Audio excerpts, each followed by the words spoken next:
The power of the UP was on display this March in East Lansing as Ishpeming girls basketball won its first state championship in program history. Joined alongside by Keegan Cooper, I'm Kevin McNulty, and it's time to take a deep dive on the Hematites title run.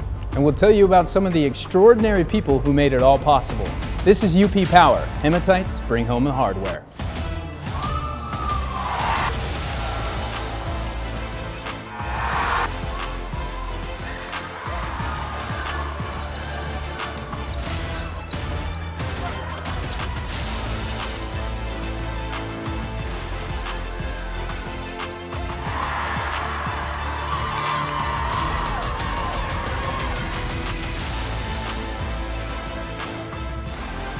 Welcome in, everyone. Kevin McNulty and Keegan Cooper here with you in the land of the Hematites, ready to look back at an unforgettable run for these girls in this community. It was a magical one, wasn't it, Keegan? Yeah, it was, Kevin. 28-1 at the end, from start to finish, utter dominance from the Hematites, and it all starts with district play.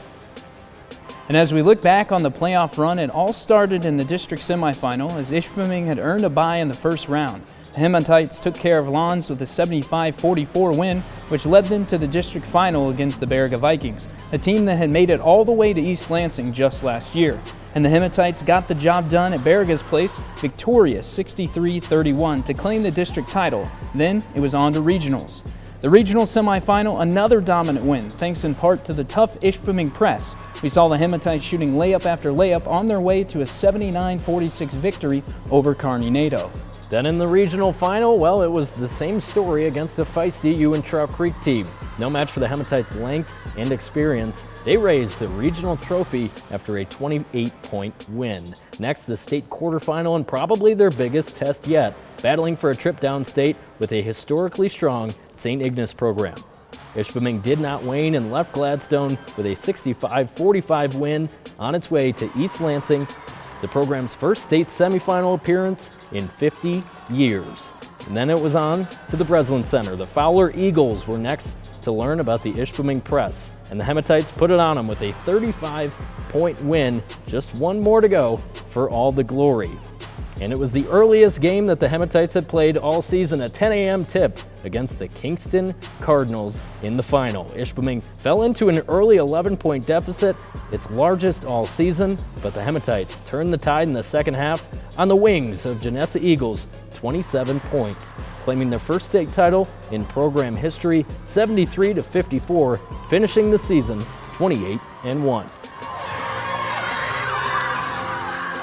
And let's dive into the season-long numbers a little bit. The Hematites scored a grand total of 1,932 points this year, nearly 67 points per game, while holding their opponents to a total of 1,211 points, or 41.7 points a game.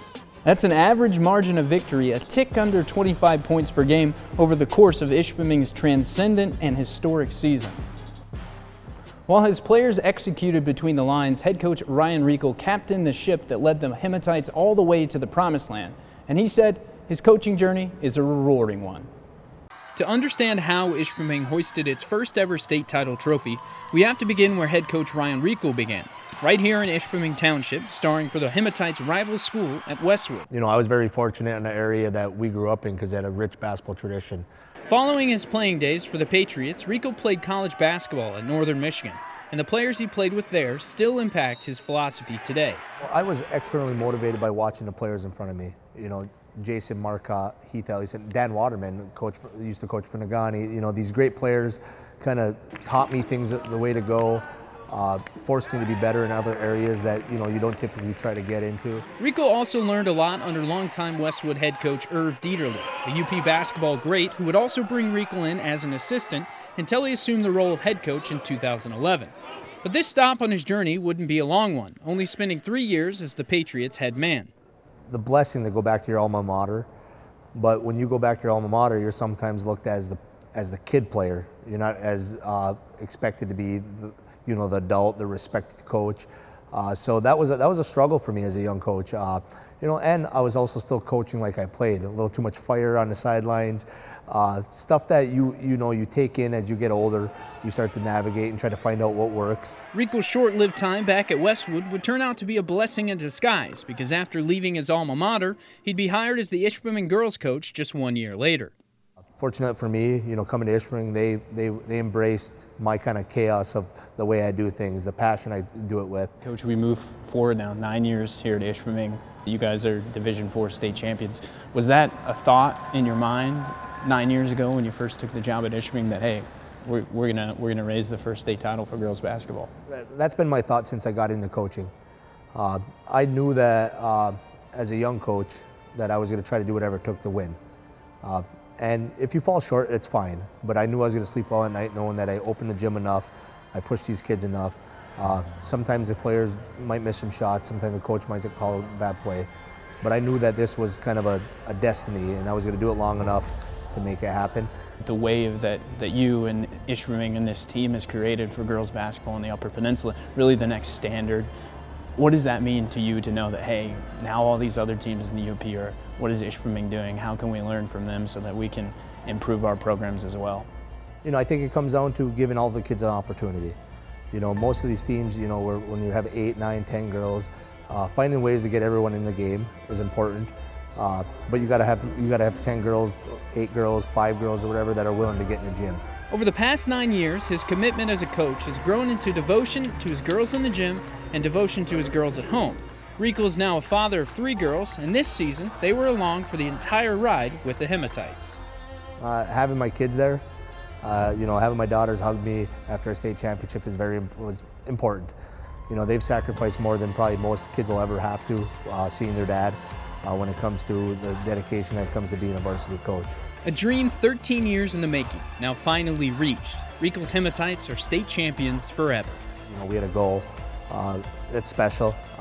Just the whole experience with this group is you're never going to be able to replace. And the hugs, the tears, the sweat, the pain, the joy, those are all great things that come with this. And at the end of the day, we can say we're state champs for life.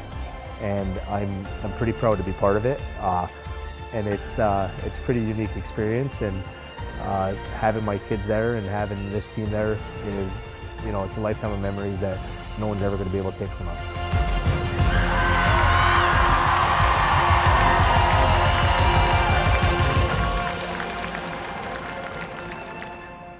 All right, well, we just heard about his journey through the coaching ranks, and now we're joined by head coach Ryan Rico of the Ishpeming Hematites, state champions. But obviously, as we just saw, you're not originally a Hematite. What did it take for a Westwood grad to be accepted by the people here in the community in Ishpeming? I think it was more harder for my conversion. When I got hired, I didn't really understand what it meant to be a Hematite, but I was at the 4th of July parade. It just happened, and somebody was actually in the parade, and the first thing they yelled outside the car when they were in the parade, they go, "Welcome to the family."